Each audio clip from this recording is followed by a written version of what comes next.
Olá, queridos amigos da Novo Tempo, sejam todos bem-vindos ao programa Bíblia Fácil. A partir de agora, vamos passar uma hora juntos estudando um pouquinho mais a respeito do santuário. E como você tem percebido ao longo dessa nova temporada, nós estamos aqui num cenário cenográfico, tipificando o santuário terrestre, aprendendo as lições ensinadas de forma tão bela nas Escrituras Sagradas. E você é o nosso convidado, então pegue a sua Bíblia, se junte a esse grupo de 10 amigos que vieram de vários estados do Brasil para aprendermos mais sobre o caminho de Deus que é o santuário. Você é muito bem-vindo na próxima hora de estudo. Temos visto até aqui que o santuário era o Evangelho em símbolos e através de seus móveis, de seus rituais, de suas repartições, tudo apontava para o plano da salvação.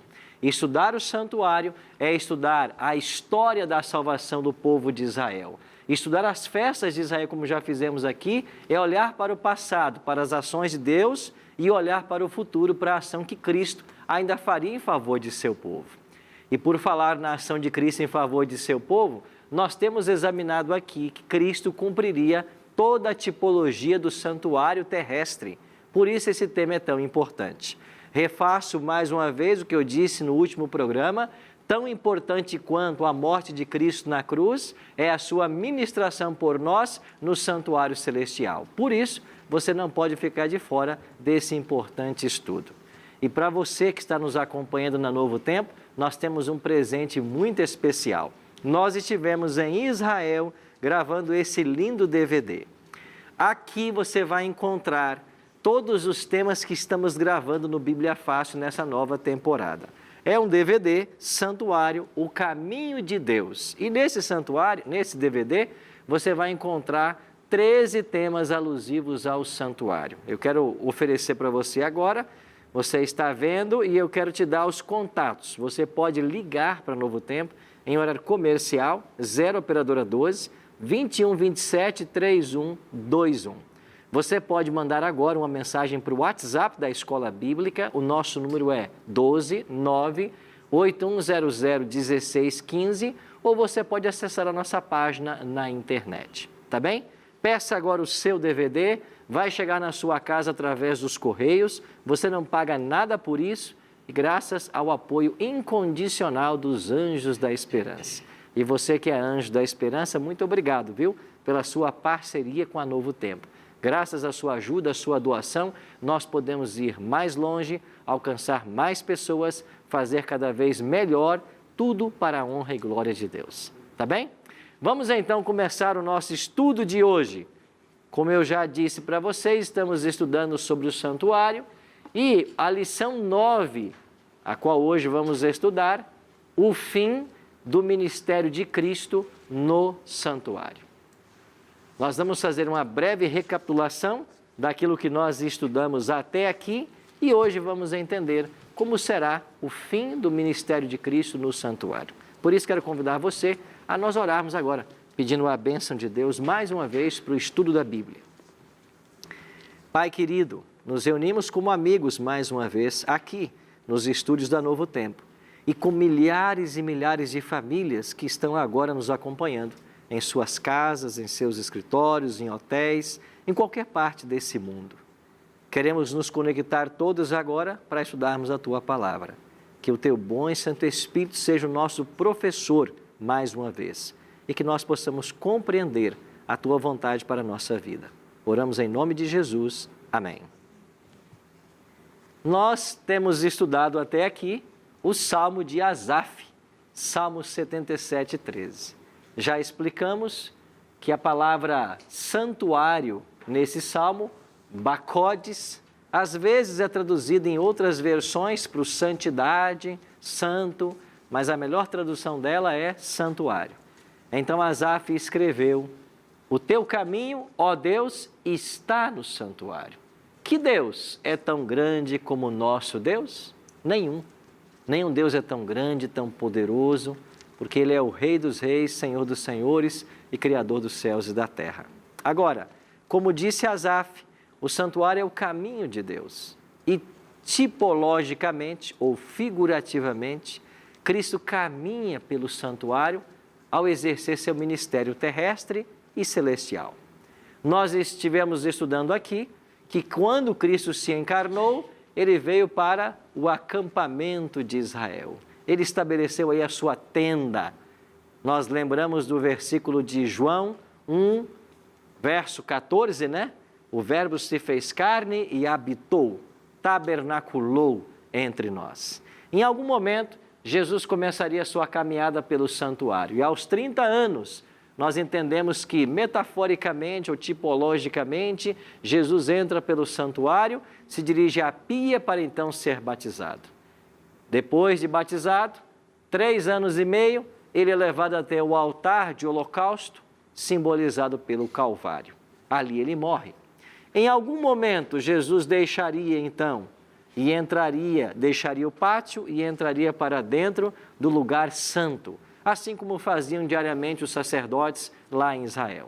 Nós entendemos de que essa caminhada, desde a ressurreição, da morte e ressurreição, até o primeiro compartimento do santuário, durou 50 dias, porque exatamente no dia de Pentecostes, Jesus foi entronizado, no ano 31 da história. E a partir da sua entronização, ele atuou como sacerdote até o dia em que, cumprindo a tipologia do santuário, ele deveria ir para o Santo dos Santos, como ia, uma vez por ano, o sumo sacerdote. E nós estudamos aqui a profecia das 2.300 tardes e manhãs, que apontavam justamente para o dia 22 de outubro de 1844, como sendo o dia em que Jesus deixa de ser sacerdote e passa a ser sumo sacerdote. Isso quer dizer de que exatamente há mais de 170 anos, Jesus está no Santíssimo do Santuário, realizando a obra sumo sacerdotal. Aprendemos então que a obra sumo sacerdotal de Jesus é uma obra de juízo. E o anjo de Apocalipse 14, 6 e 7 voa velozmente pelo meio do céu e dizendo em grande voz: temei a Deus, dai-lhe glória, pois é chegada a hora do seu juízo. O juízo começou. Então, no dia 22 de outubro de 1844, Deus começou o julgamento da humanidade. Agora, hoje, dando sequência a esse tema, vamos entender por quanto tempo ocorrerá esse juízo e como vai terminar esse julgamento, quando então Cristo deixará o santuário celestial. Por isso, o tema de hoje, o fim do ministério de Cristo no santuário celestial. O fim de uma das fases do juízo. Por quê? Porque nós vamos aprender hoje que o juízo de Deus, ele é dividido em 3 fases. Nós chamamos a primeira fase de pré-advento, a segunda fase de juízo comprobatório e a terceira fase de juízo executivo. A segunda fase e a terceira nós vamos estudar um pouco mais à frente, nas próximas semanas. Mas hoje nós vamos nos concentrar na primeira fase do juízo, chamada pré-advento.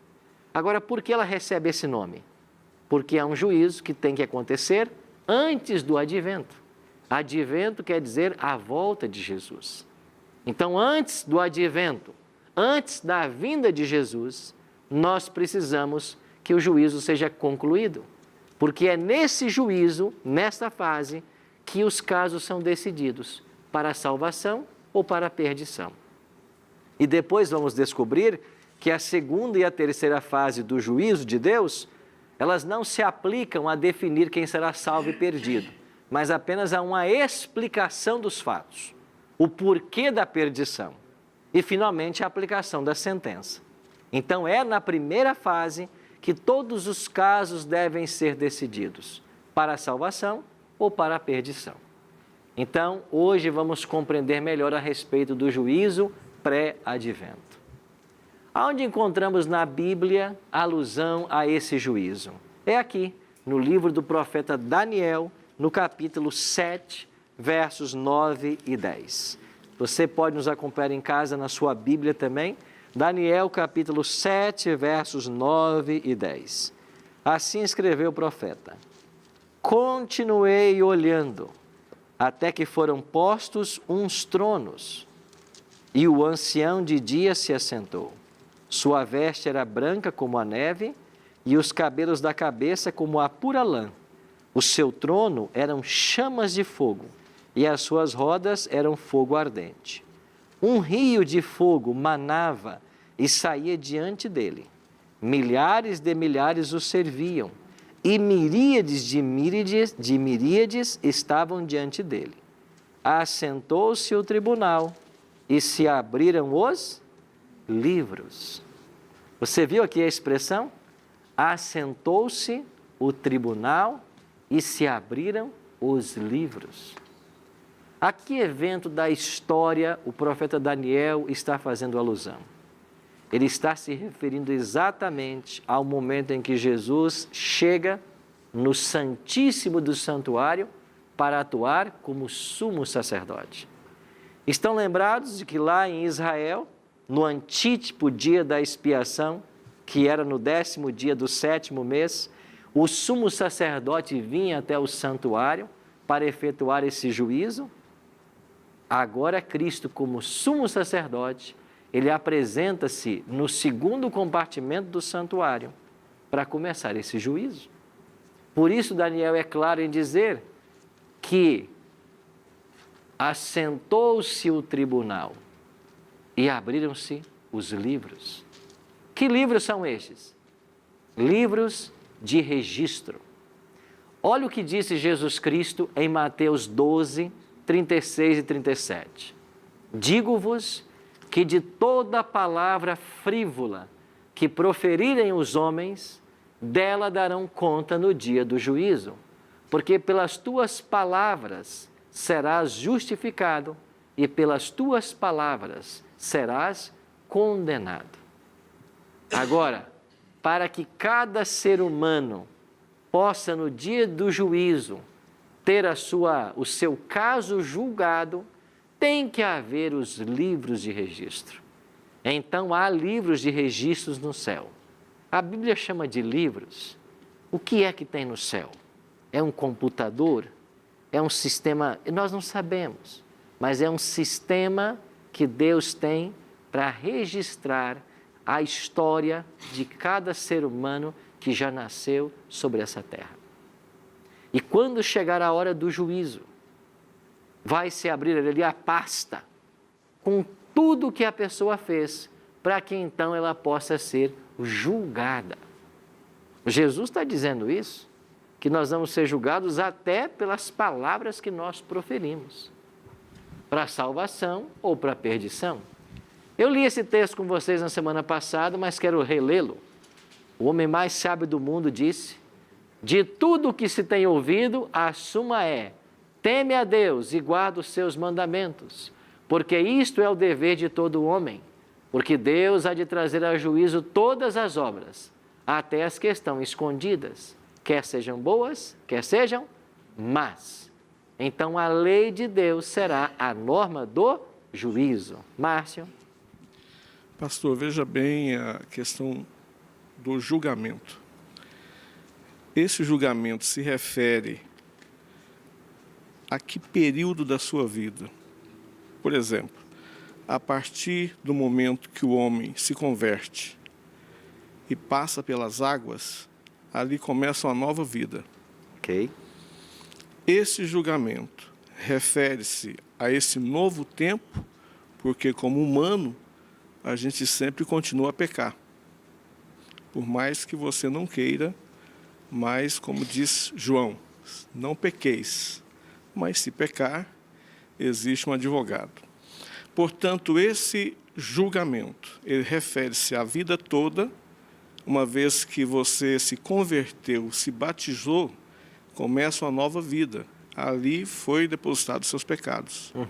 Né? Eu queria entender esse ciclo. Ok. Que ciclo se refere a esse julgamento? Tá bem. A gente entende que o ciclo é o ciclo da vida. Porque se eu pensar assim, não, a pessoa só vai ser julgada os atos que ele cometeu após a conversão. E aquele que não se converteu? Como ele vai ser julgado? Porque Paulo, nós vemos aqui em 1 Coríntios, né? todos nós vamos comparecer perante o tribunal de Cristo. Paulo não está falando apenas dos crentes, ele está falando de todo ser humano. E a Bíblia é clara em ensinar, né? O livro de Atos, né, diz que Deus estabeleceu um dia em que há de trazer o juízo sobre toda a terra. Então todos serão julgados. Até porque tem pessoas que nunca vão se converter. Ela também precisa passar por um juízo. Agora, eu também concordo com você que no juízo de Deus tem que haver uma diferença entre o período anterior à conversão. E como que a gente consegue entender isso? É simples, o apóstolo Paulo nos ajuda. O apóstolo Paulo, em suas cartas, ele usou duas palavras gregas que são interessantes. É a palavra áfesis e a palavra páresis. E ele aplica essas duas palavras ao perdão divino. Então, tem hora que Deus perdoa e ele usa a palavra áfesis. Tem hora que ele usa a palavra páresis. Qual é a diferença das palavras? Em algum momento Deus perdoa, porque a pessoa se arrependeu do seu ato. Em algum momento Deus perdoa, porque Deus ignora o pecado da pessoa. E quando é que Deus ignora o seu pecado? Quando você o cometeu por ignorância. Você está lembrado que lá em Israel havia até um animal que era oferecido pelos pecados por ignorância? Então, o que é pecado por ignorância? É quando você comete um erro e não sabia que era errado. Então, a esse pecado Deus ignora. Você não sabia. Agora, quando você peca sabendo, aí você precisa de perdão. Aí é outro termo usado por Paulo. Isso é importante entender, porque pode ser... Vamos pegar um exemplo simples. A Bíblia diz que roubar é pecado, mas a pessoa nunca aprendeu. Vamos supor que ela viveu numa cultura onde isso nunca foi ensinado e ela roubou. Deus não vai condená-la por esse pecado, mesmo sendo pecado. Por quê? Porque ela não sabia que era pecado. A gente aprende isso em Atos 17:30, onde está escrito assim: Deus não leva em conta o tempo da ignorância, certo? Então, Deus não leva em conta. Então, só Deus é quem pode julgar, porque alguém que não se converteu, ele pode ter o conhecimento do que é certo e errado e praticar o errado, mesmo não estando convertido. Ele é responsável pelo pecado. Então, só não é responsável aquele que não sabia que era pecado e por isso pecou. Não sei se eu respondi a sua pergunta. No caso dos cristãos convertidos, que por mais que ele venha a pecar, ele se arrepende, pede perdão, Cristo perdoa. Certo. Esse pecado que foi perdoado, ele também será julgado. Também será julgado. Porque tudo que Cristo perdoou, e quando você pede perdão, o perdão chega quando? Daqui a um ano? Não. Imediato. Perdão imediato, é instantâneo. Só que o registro desse pecado ficou aonde? No santuário celestial. Então, o que é o juízo no santuário celestial? É uma análise da nossa vida. E lá, quando aparecer assim, não, ele cometeu esse pecado aqui tal dia, mas vai estar registrado na frente. Não, mas esse pecado foi perdoado. Então, nós vamos apagá-lo. Você entendeu? Entendi. Teve um momento que Cristo disse: dos teus pecados não me lembrarei mais. Sim. E quando é que vai se cumprir essa profecia? É Deus que prometeu através do profeta, né? Eu vou lançar os seus pecados no fundo do mar e dele jamais me lembrarei. Sabe quando é que isso vai acontecer? Depois do juízo. Por quê? Porque hoje você peca e pede perdão e Deus te perdoa. Mas pode ser que na sua caminhada cristã você volte a cometer os mesmos pecados. E sabe o que vai acontecer com o ímpio que finalmente se perder? Todos aqueles pecados que foram perdoados voltarão a contar na conta dele. É por isso que essa profecia não se aplica agora. Ela se aplica pós-juízo, quando os registros forem apagados. Aí sim, jamais lembrarei deles, porque o registro foi apagado. Enquanto o registro do pecado não for apagado, e esse registro está no santuário, por isso a obra do juízo, o pecado pode voltar à tona. Você lembra quando Jesus falou assim? Quando um demônio deixa uma pessoa e a pessoa não coloca Cristo no coração, o demônio volta e ele traz mais 7 com ele, e o caso da pessoa fica pior do que era. Esse é o reincidente no pecado. Doutora Cristiane? Pastor, dentro do juízo que vai acontecer no santuário, Que está que está acontecendo no santuário, porque Deus é onipresente, Onisciente e onisciente. onipotente. Nós temos o livre-arbítrio, Uhum. por isso que não somos marionetes. Mas eu posso afirmar que mesmo com meu livre-arbítrio, Deus sabe que eu vou tropeçar. Sabe? Então, o julgamento, o juízo, vem para que eu possa, ainda em última instância, antes de Jesus sair, pedir perdão pelos meus pecados e Jesus Cristo interceder por mim. Ou seja, eu tenho até o último sopro de... Você tem um tempo de graça que pode ser limitado por alguns eventos. Exemplo, o último sopro é um limite. Você morreu salvo ou morreu perdido. Não tem essa história, depois da morte eu vou orar por quem morreu, porque ele vai se arrepender. Não, morreu, está salvo ou está perdido. Nunca mais muda essa realidade. Esse é um limitador. Há um segundo limitador, o pecado contra o Espírito Santo. A pessoa está em vida, ela não morreu, mas ela pecou contra o Espírito Santo, o caso dela está completamente perdido. Há um terceiro limitador, Jesus deixar o santuário. Então, quem não peca contra o Espírito Santo e permanece vivo, ele vai ter um tempo de graça que vai se estender até Jesus deixar o santuário. Agora, por que não é seguro postergar uma dedicação completa a Deus? Porque você não sabe o dia da sua morte. Por que não é seguro insistir no pecado? Porque você pode pecar contra o Espírito Santo. E esse é o pecado que não tem perdão. Certo? Meu amigo aqui. Pastor, é o seguinte, em relação ao dízimo e ofertas, o pastor sempre faz aquela ladainha na igreja, pedindo dízimo e oferta. Aham. Aí as ovelhas sempre estão dando, e ele está usando aquele dinheiro para outros fins. Aham. Ok? Depois ele se conscientiza que está fazendo algo errado, pede perdão a Deus. Deus vai perdoar ele por isso? Todo pecado que há arrependimento, há o perdão divino. Não importa o pecado. Se a pessoa se arrependeu e pediu perdão a Deus, a Bíblia diz de que Deus é rico em perdoar. Ele vai perdoar. Pastor, o senhor sabe Francisco. Francisco, o senhor sabe me dizer qual é a maior sentença nesse julgamento? Nesse julgamento? Nesse julgamento? A morte eterna. A pior sentença é a morte eterna. E será a mesma para todos os ímpios. Então, quem não estiver salvo, vai passar pela morte eterna. Então, Francisco, eu e você só temos dois destinos. Ou a gente se entrega a Cristo, aceita esse livro como norma de fé e prática e vive o que ele ensina, ou o destino será o fogo eterno. Você percebe como esse assunto é sério? Agora é tão sério que nesse exato momento, você que está me assistindo em casa, nesse exato momento, Jesus está no santuário celestial trabalhando a sua salvação. Mas você tem que se interessar por esse assunto. Você tem que gastar tempo com esse livro. Você tem que aprender isso. A gente tira tempo para trabalhar, para estudar, para viajar, para fazer isso, fazer aquilo. E tem gente que não para um minuto por dia para ler a Bíblia, para aprender. Ou seja, você está se preparando para essa vida e não fazendo nenhum preparo para a vida eterna. E você entende que nós só temos dois destinos? Dois caminhos? O estreito e o largo? A vida e a morte? A gente está aqui para isso, para ajudar você.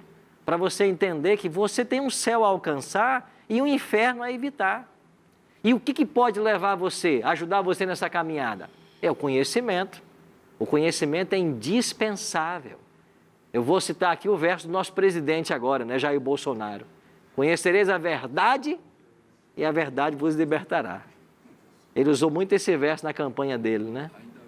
Pois esse verso é especial mesmo. Quando você conhece a verdade, ela te liberta. Agora, quem não sabe a verdade, se você não sabe nada de santuário, se você não entende nada do que Jesus está fazendo agora, se você não sabe como você vai ser julgado, meu amigo, minha amiga, o que vai acontecer?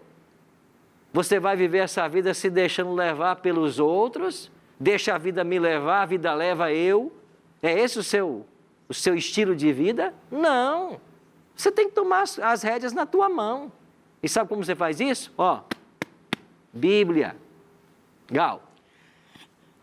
Você disse que após a morte não tinha mais salvação. Não tem. Morreu, está decidido. Então, E por falar nisso, morto não pode fazer nada. Se ninguém levar nem para o cemitério, ele vai, né, Gal? aí eu pergunto, Ele fica aí, onde morreu. quem morreu sem conhecer Jesus está perdido para sempre?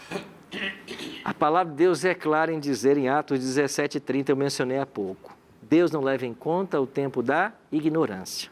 E Paulo, escrevendo aos Romanos, capítulo 1, verso 20, Paulo diz assim: porque os atributos invisíveis de Deus, assim o seu eterno poder, como sua própria divindade, claramente se reconhecem por meio das coisas que foram criadas. Pode ser que uma pessoa habitando lá no interior de uma mata, isolada da civilização, nunca teve uma Bíblia, mas a natureza revela quem é Deus, de acordo com Romanos 1:20. Então, todo ser humano, ele receberá algum tipo de luz. E essa luz, esse conhecimento, ele tem 3 fontes.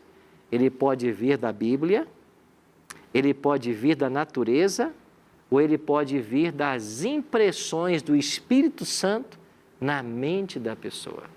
Porque o Espírito também ensina. Então, é por essa luz que todo ser humano será julgado. É por isso que há uma profecia no Antigo Testamento, onde é dito assim: que feridas são essas em tuas mãos? Que feridas são essas em teus pés? Sabe o que se aplica a isso aí? Pessoas que chegarão salvas no céu e não conhecem a história de Cristo.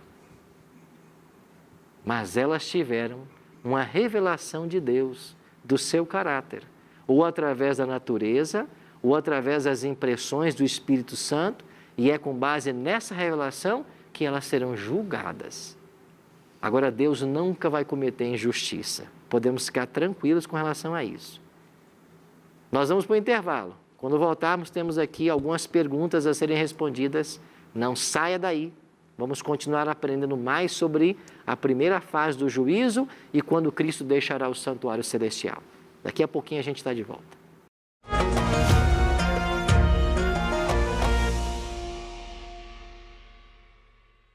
Eu não sabia que ia ser tão profundo. Só de aceitar o convite, para mim, já foi um desafio. Aqui, assim, foi revelador e libertador. Ao mesmo tempo em que você constrói, eu, no meu caso, né? Estou construindo uma nova realidade. Uma realidade que eu desconhecia. Eu sempre fui uma pessoa extremamente racional e sempre acreditei que Deus seria a última pessoa que eu deveria incomodar. Tudo na minha vida veio através dele, mas eu nunca imaginei que ele fosse o centro de todas as minhas decisões e que Jesus seria o meu intercessor. Então você sai de uma posição e assume uma posição muito mais humilde. E eu que estou acostumada a tomar decisões todos os dias, ter o hábito de tomar as decisões colocando Jesus como intercessor e iluminador desse meu dia a dia. É uma nova vida, assim. O que eu posso dizer é que eu acho que Deus faz assim, Jesus Cristo, o Espírito Santo. Então meu barco eu estava jogando a rede sempre do mesmo lado. E aí um dia, que eu acho que foi o dia do convite, ou o dia que eu conheci a minha amiga que me levou até o local onde eu recebi o convite, e disse assim: jogue a rede do outro lado, está na hora de você caminhar trilhar outro caminho. O mais tranquilizador para o meu ser é saber que eu posso confessar os meus pecados, os conscientes e os não conscientes, a Jesus, para que Ele possa interceder. E isso dá um alívio, né? Porque o peso é grande E os pecados conscientes, eles são terríveis. Eu só tenho a agradecer a oportunidade de estar mudando o curso do Jogar Rede.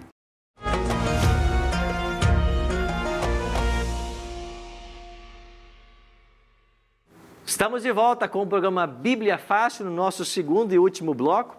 Temos aprendido hoje a respeito do fim do ministério de Cristo no santuário. Você quer conhecer mais a respeito desse assunto? Há um presente que eu tenho aqui em minhas mãos para você. É o DVD Santuário, O Caminho de Deus. Num pré-lançamento que nós fizemos, já tem mais de 12 mil pedidos. Peça o seu, não vai faltar não, mas peça agora, tá? Vai aparecer aí os contatos para vocês e vocês poderão entrar em contato com o Novo Tempo. Nós vamos mandar pelo correio para a sua casa. Terminando o primeiro bloco, nós temos aqui várias perguntas. Vamos começar aqui com o doutor Rui. Pois não, amigo? Pastor, é o seguinte, a gente sabe que no planeta tem mais de metade da população, mais de 3,5 bilhões de pessoas que nunca ouviram falar o nome de Jesus, que não conhecem. É verdade. E outro raciocínio que eu faço também a respeito daqueles que se professam descrentes, que não creem em Deus, que são ateus.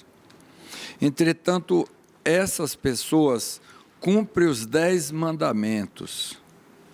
Como será julgado esse indivíduo? Ele não aceitou Deus, mas fazia tudo correto.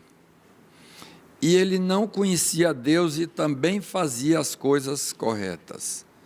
O exemplo que me salta à mente é o jovem rico. Mestre, que farei de bom para herdar a vida eterna? Um dia ele perguntou a Jesus. Jesus respondeu, sabes os mandamentos? Não matarás, não roubarás, tal. Ele diz, bom, isso eu sei. E eu tenho guardado desde que eu sou criança. O que me falta ainda? Falta uma coisa. Vai, vende tudo que você tem e dá aos pobres e você vai ter um tesouro no céu. E a história termina com ele indo embora triste, porque era muito rico. Ele guardava toda a lei, mas ele não tinha Cristo no coração. Estava eternamente perdido. Lembra que a gente disse aqui que a lei não salva? Só que a obediência à lei, ela também é impossível sem o amor a Deus, sem ter Cristo no coração. Impossível. Como que uma pessoa que não tem Cristo consegue observar a lei? Ele não consegue, porque a lei é espiritual. Então você honrar pai e mãe é muito mais do que não xingar teu pai, não bater, é muito mais que isso. Envolve respeito, envolve amor. E isso só consegue quem tem Cristo no coração. Então, é essencial que a pessoa tenha essa reverência por Deus. Se não pelo nome de Cristo, por Deus. Então, o Espírito trabalha no coração de todos. E ele começa o trabalho quando alguém nasce. Não é quando alguém está na vida adulta. Desde o nosso nascimento, o Espírito tem trabalhado conosco. Para quê? Para nos levar para perto da verdade, para perto de Deus, para perto do plano da salvação. Ok? Márcia? A Bíblia é muito clara quanto à questão do batismo. Uhum. Né? E muitas pessoas possivelmente não terão oportunidade. Algumas têm e outras não terão. Né? O caso do ladrão da cruz, por exemplo. Né? Que não teve a oportunidade. Que não teve a oportunidade de batizar. Logicamente é o mesmo caso da ignorância. Né? Eu acho que Deus vai relevar isso aí porque ele não houve oportunidade. Exatamente. Então, nesse caso, aqueles que se converterem quase que na iminência da volta de Jesus, eles não terão oportunidade. Se não tiverem, Deus vai levar isso em conta. Se tiverem, Deus também vai levar isso em conta. Então, só Deus pode julgar se eu tenho ou não a oportunidade. Porque se eu tenho conhecimento e se há condição, eu tenho que passar pelo batismo. Agora, se não há oportunidade, que é um caso clássico do exemplo do ladrão na cruz, Deus vai levar isso em conta e não vai cobrar aquilo que não houve condição de ser feito. Uma outra questão, entendi perfeitamente agora. Uma outra questão que eu acredito que muitos telespectadores estão perguntando nesse momento, a questão do fogo eterno. Ok. O inferno. como que é o inferno. Que inferno é esse? Aonde ele está? Como será? Quando eu era criança, eu cresci ouvindo o lamaçal de fogo ardente, fornalha, né? Fogo eterno. Então você começa a imaginar que realmente é um fogo que você vai ficar lá se queimando a vida toda. Ok.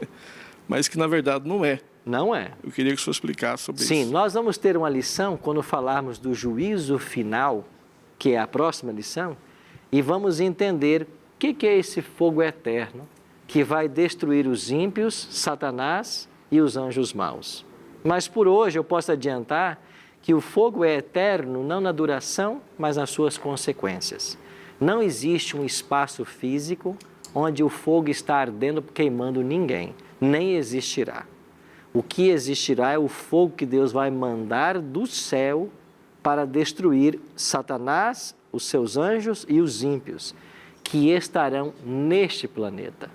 E este mesmo fogo que destrói o mal vai purificar a terra e ela voltará a ser tão bela quanto era o Jardim do Éden.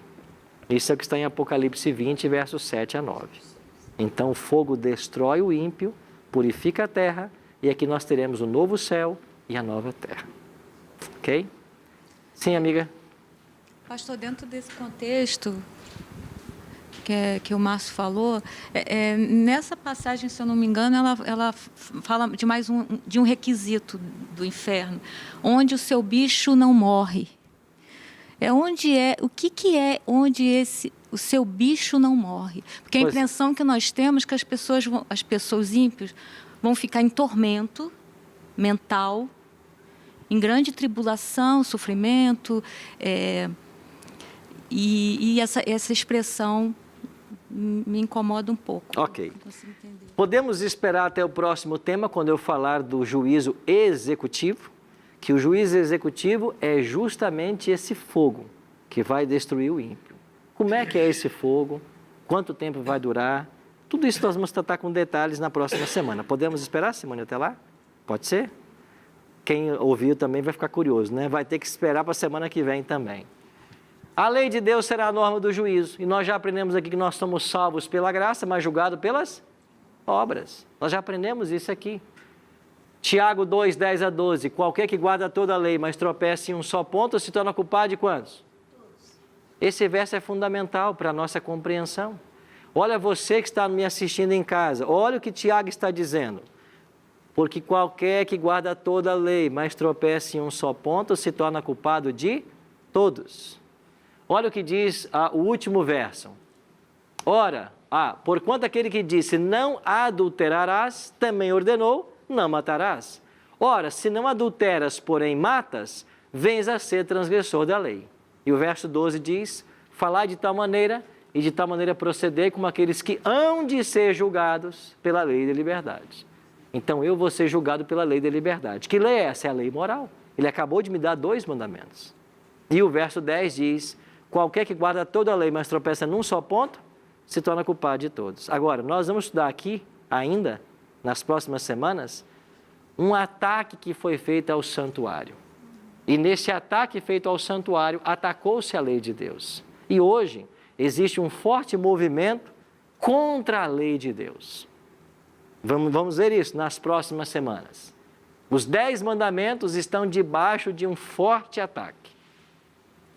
E eles estão tentando mudar a lei de Deus, em pelo menos 3 tentativas. Vamos estudar isso mais à frente. Por ora, eu queria que você pensasse no seguinte: estamos na primeira fase do juízo. É nesta fase que todo o caso será decidido para a salvação ou perdição. Ela começou no dia 22 de outubro de 1844. Quando vai terminar? Aqui está a interrogação. Quando é que vai terminar essa fase e Jesus deixará o santuário celestial? Vamos ler alguns textos? Apocalipse 22, 11. Continue o injusto fazendo injustiça. Continue o imundo ainda sendo imundo. O justo continue na prática da justiça. E o santo continue a santificar-se. O que é que o Apocalipse está dizendo? Terminou a expiação de Cristo. Ele deixou o santuário celestial. Quem está salvo, está salvo. Quem está perdido, está perdido. Continue, cada um fazendo o que vinha fazendo até aqui. Esse versículo de Apocalipse 22, 11, nós chamamos do verso do fechamento da porta da graça. Essa expressão não é bíblica, mas o conceito é. Lembra você da parábola das 10 virgens, por exemplo? O noivo tardou. 5 delas tinham azeite, 5 não tinham. E elas foram comprar o azeite. Quando as 5 nécias voltaram, a porta estava fechada. Então, o conceito de fechamento da porta da graça explica que haverá um momento em que a graça não mais atuará. Por que não? Porque Jesus deixou o santuário. E quer ver o que acontece nesse tempo? Olha o que diz o profeta Daniel. Nesse tempo se levantará Miguel. Estão vendo que no capítulo 7 Cristo se assentou no tribunal? No capítulo 12 ele se levanta. Por que ele está se levantando? Porque acabou o juízo. Nesse tempo se levantará Miguel, o grande príncipe, o defensor dos filhos do teu povo, e haverá o quê? Um tempo de angústia, qual nunca houve, desde que a nação até aquele tempo. Mas naquele tempo será salvo o teu povo, todo aquele que for achado inscrito no livro. Que livro é esse? O livro da vida. Então, quando Jesus deixar o santuário, haverá um tempo de angústia. A Bíblia chama esse tempo de angústia de Jacó. Em Jeremias 30, nós lemos: assim diz o Senhor, ouvimos uma voz de tremor e de temor e não de paz. Perguntai, pois, e vede, se acaso um homem tem dores de parto. Porque, pois, vejo a cada homem com as mãos na cintura como que está dando à luz. E por que se tornam pálidos todos os rostos? Ah, que grande é aquele dia, e não há outro semelhante. É tempo de angústia para Jacó. Ele, porém, se livra dela. O tempo de prova nos dias finais é comparado ao tempo de angústia que Jacó viveu lá em Gênesis capítulo 30. Você conhece a história, não vou entrar em detalhes. Esaú vinha marchando contra ele para tirar-lhe a vida. E o que diz então? Qual é o paralelo que nós estabelecemos? Jacó foi ameaçado de morte por Esaú. Nós também seremos ameaçados de morte. Em Apocalipse 13, você tem ali 2 decretos contra o povo de Deus. E o segundo decreto e último é um decreto de morte. Vão tentar matar os filhos de Deus. Jacó se angustiou porque Esaú vinha marchando contra ele. Os ímpios marcharão contra os salvos. Satanás se esforçou para impor em Jacó o sentimento de culpa. Satanás fará o mesmo com os salvos. Vai tentar impor neles o sentimento de que o seu caso é sem esperança, ainda que eles já estejam salvos. Jacó havia se arrependido de seu pecado. E nesse tempo, os salvos também todos terão seus pecados já apagados do santuário, porque o juízo terminou, os registros foram apagados. E Jacó venceu não pela força física, mas pela entrega de si mesmo. Os salvos também, eles vencerão, porque eles lavaram e alvejaram suas vestes no sangue do Cordeiro. E o que vai acontecer então? O santuário se encheu de fumaça procedente da glória de Deus e do seu poder, e ninguém podia penetrar no santuário enquanto não se cumprissem os 7 flagelos dos 7 anjos. Olha para a cena. Jesus deixou o santuário celestial. O santuário se encheu de fumaça. Quando Jesus chegou fora do santuário, tem 7 anjos, cada um com uma taça. Jesus enche a taça desses anjos e diz: ide, derramai pela terra 7 taças. E o que fazem os anjos? Eles derramam 7 pragas sobre o planeta Terra, que vai atingir quem? Os ímpios. Então, este é o grande tempo de provação final. Os ímpios receberão as 7 pragas, os justos não. Os salvos estarão protegidos por Deus e nenhuma praga vai atingi-los. O que vem em seguida? o fim. Porque terminada as 7 pragas, Jesus aparecerá nos céus com poder e grande glória para buscar os salvos. Buscar aqueles que foram julgados, buscar aqueles que tiveram registro do pecado apagado nos céus. E haverá um grupo que estará vivo, salvo vivo. O Apocalipse chama esse grupo de os 144 mil. E haverá um grupo de salvos que está morto. O que vai fazer Cristo? Ele vai chamar os mortos à vida. E todos os mortos ressuscitarão, os salvos, desde Adão até o último salvo que morreu. E agora, os salvos que estavam mortos e ressuscitaram, juntarão-se aos salvos vivos, que serão transformados, e eles formarão um só grupo. E eles vão agora ao encontro do Senhor nas nuvens, e para sempre estarão com o Senhor. É isso que vai acontecer quando Jesus deixar o santuário. Isso quer dizer que eu e você, nós só temos oportunidade de salvação enquanto Ele está lá. Nós vamos ter uma música agora. E enquanto ouvimos essa música, eu queria fazer uma pergunta para você. Você está pronto para a volta do Senhor Jesus? Porque quando Ele deixar de ser sumo sacerdote, completar a obra do juízo, Ele sairá do santuário. Ele vai tirar suas vestes sumos sacerdotais e vai colocar suas vestes reais.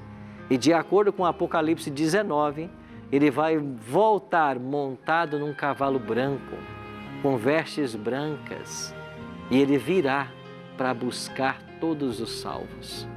Jesus disse em Mateus 24 que Ele virá na glória de seu Pai e com todos os anjos. Então, o último ato de Cristo no santuário é completar essa obra de juízo. E esta fase do juízo é que vai definir os salvos.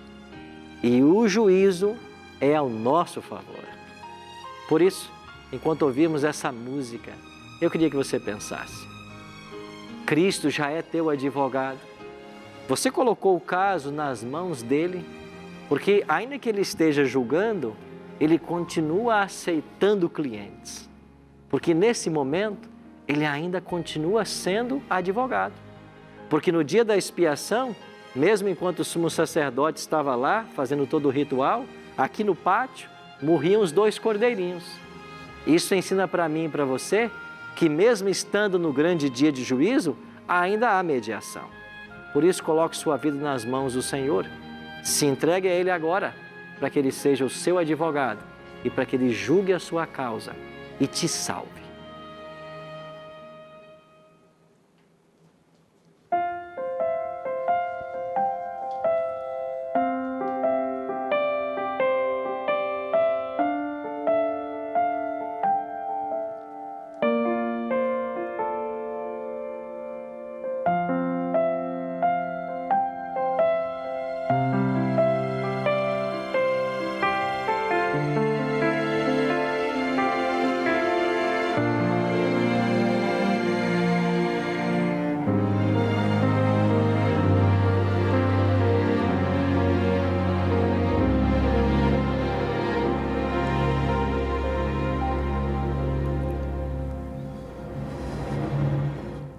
Sempre peço mais do que eu posso merecer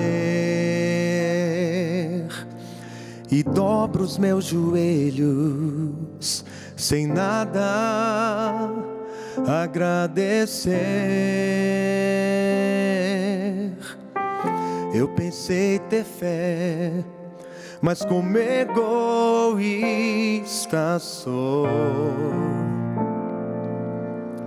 de olhar pros meus desejos sem a Deus recorrer. Se hoje peço paz, Deus me dá perdão. Se eu pedir amor, Deus me dá canção. Se hoje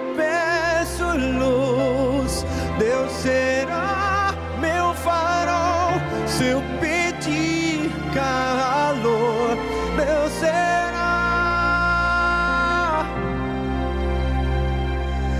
o meu sol.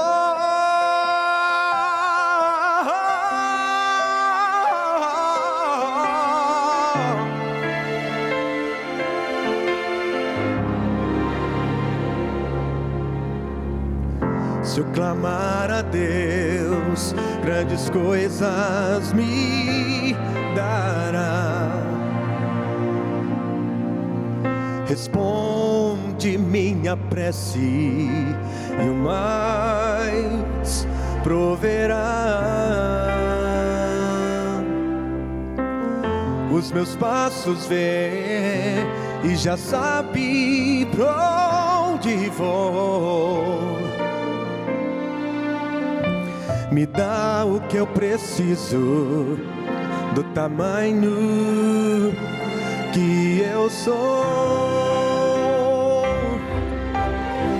Se hoje peço paz, Deus me dá perdão. Se eu pedir amor, Deus me dá canção. Se hoje peço luz, Deus será meu farol. Se eu pedir calor, Deus será. Pois Deus é o amparo para quem precisar. É fonte de poder para tua vida restaurar.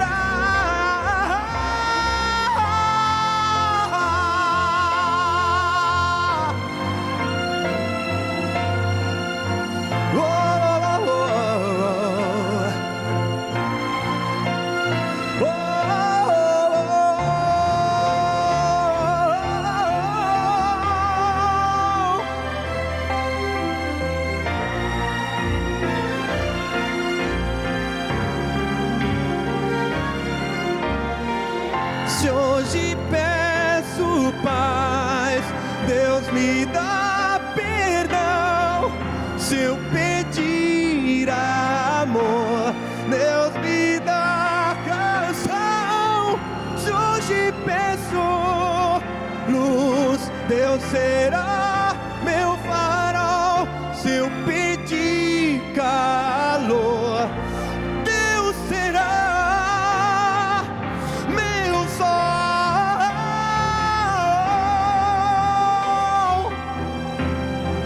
Se eu pedir calor, Deus será o meu sol.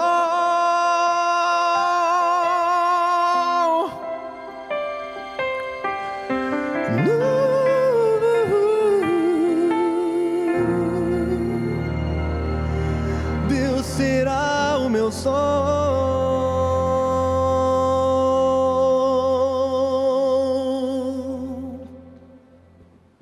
Amém. Obrigado, Alexandre. Você percebe como o tema do santuário é imprescindível para as nossas vidas? Que nesse exato momento o meu e o seu destino estão sendo decididos no santuário celestial. E lá nós temos um sumo sacerdote e advogado à disposição de todos nós. Por isso nós precisamos, enquanto há tempo, enquanto Ele está no santuário, colocar a nossa vida nas mãos dEle e pedir que nos ajude em cada passo da nossa caminhada. É por isso que nós estamos aqui, para estudar a Bíblia. Deixar que a Bíblia nos ensine, porque o conhecimento é fundamental. E quando eu conheço a palavra, eu posso tomar as decisões certas. E se eu não conhecer a palavra, eu poderia ser enganado por qualquer pessoa. Então eu e você, nós precisamos, pessoalmente, gastar tempo com o livro de Deus. Compreender cada vez mais esses assuntos e, sobretudo, tomar uma atitude em relação a eles. Eu queria orar por você hoje, para que nós pudéssemos buscar conhecer cada vez mais esse tema e fazer de Jesus o nosso único e todo suficiente Salvador. Vamos orar? Pai, entregamos mais uma vez nossa vida em Tuas mãos. Em breve o Senhor deixará o santuário celestial. Mas quando isso acontecer, nós oramos para que os nossos registros de pecado tenham sido todos apagados. Que nós tenhamos sido perdoados e aceitos pelo Pai. Não porque há nada de bom em nós, mas por causa da Tua vida sem pecado. Queremos ser cobertos hoje pela Tua justiça e receber de Tuas mãos a salvação e a vida eterna. Tudo isso nós te pedimos em nome de Jesus. Amém. Muito obrigado por ter nos acompanhado no estudo de hoje. Semana que vem a gente se encontra para mais um tema sobre o santuário. Até lá!